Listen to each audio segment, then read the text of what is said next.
Բարև ձեզ, այսօրվա վիդեոմ կպատմեմ ինչպես տարբերել խուրման ու կարալյոկը։ Ձախից մեր մոտ խուրմանն է, հեսա տակից է ցույց տամ, աջից կարալյոկն է, հեսա։ Ահա։ Նայեք, սրանք նույն ծառի պտուղներն են։ Երբ որ պտուղը փոշոտվում է, ծառի վրա հասունանում է կարալյոկ։ Երբ որ պտուղը չի փոշոտվում, ծառի վրա հասունանում է խուրմա։ Ոնց տարբերենք, ամենահեշտ ձևը կեղևը քերել, եթե տակը գազարագույն է, խուրմա է, եթե տակը մուգ կարիճնիվա է, կարալյոկ է։ Բայց եթե չեք ուզում կեղևը քերեք, ուղղակի ուզում եք նայելով հասկանաք, հեսա մոտեցնեմ կամերայով, նայեք։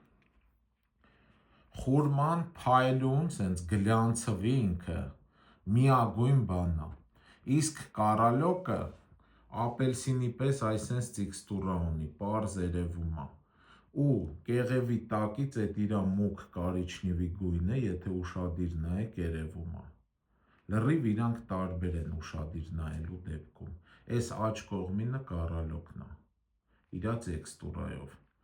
Այսքանը բաժանորդագրվեք YouTube-ի Արման Մանասարյան ալիքին և լայքեր դրեք։